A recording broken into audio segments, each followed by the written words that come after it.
সালাউদ্দিন আহমেদ এই বক্তব্যটি তিনি কিসের জন্য দিলেন?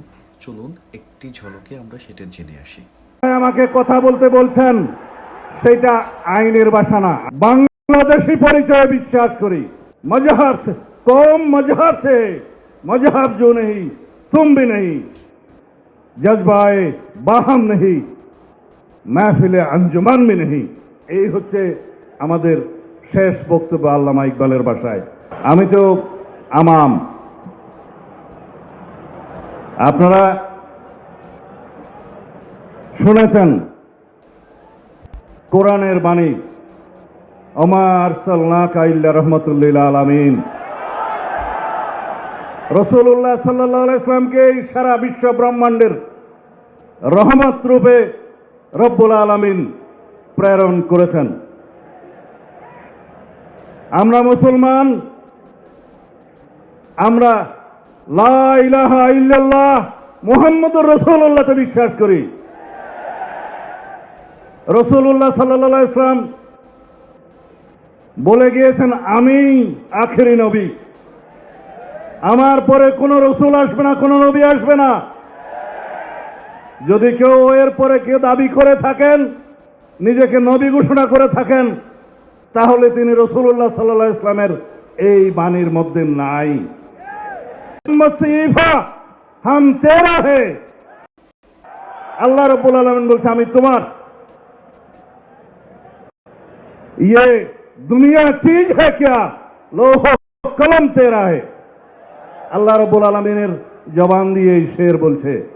তা আমরা রাসূলুল্লাহ সাল্লাল্লাহু আলাইহি ওয়াসাল্লামের আখেরি নবী হিসাবে বিশ্বাস করে কলেমা পড়ে আমরা মুসলমান হয়েছি। বাংলাদেশের মানুষ হিসাবে আমরা এই দেশের নাগরিক হিসাবে বাংলাদেশি পরিচয়ে বিশ্বাস করি। কিন্তু সারা পৃথিবীতে সমস্ত মুসলমান কৌম মিল্লাত ইসলামিয়া मजहब से कौम मजहब से मजहब जो नहीं तुम भी नहीं, जज्बाए बाहम नहीं, महफिले अंजुमन भी नहीं। এই হচ্ছে আমাদের শেষ বক্তব্য আল্লামা ইকবালের ভাষায়। বলছে যদি মিল্লাত ইসলামী আমরা একটা থাকি, সারা পৃথিবীতে আমাদের শক্তি। আমরা এই কওম হিসাবে, মুসলমান হিসাবে পৃথিবীতে বিভক্তির কারণে আজকে প্যালেস্টাইন আমাদেরকে হত্যা করছে, গাজাতে নির্মম হত্যাযজ্ঞ চলছে, সারা পৃথিবীর বিভিন্ন জায়গায় আমাদের রোহিঙ্গা ভাইদেরকে হত্যাযজ্ঞে শিকার হতে হচ্ছে শুধু আমাদের দুর্বলতার কারণে। যাই হোক, আপনারা যেটা শুনতে চাচ্ছেন সেটা বলি।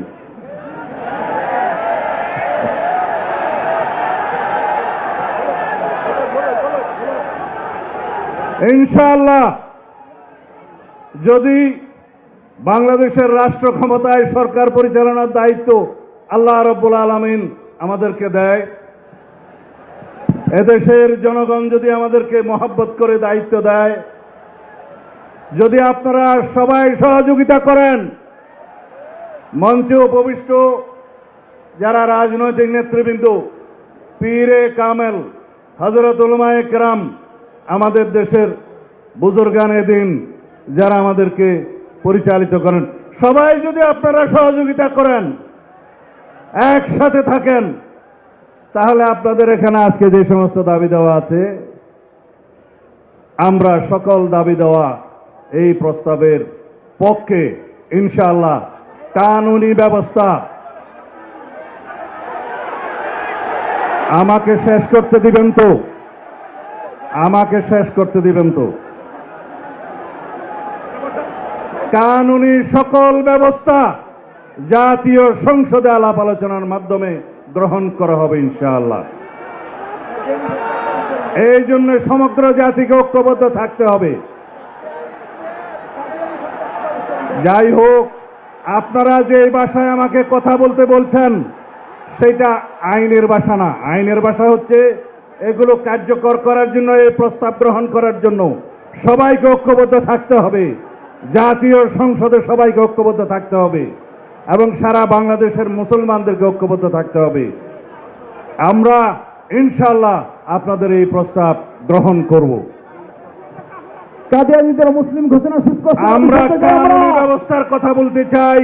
আমি আগেই বলেছি, যারা রাসূলুল্লাহ সাল্লাল্লাহু আলাইহি ওয়াসাল্লামের পক্ষে নয় তারা মুসলমান হতে পারে না। খোদা হাফেজ। বাংলাদেশ জিন্দাবাদ। সংগ্রামী উপস্থিতি, এ পর্যায়ে আমাদের সামনে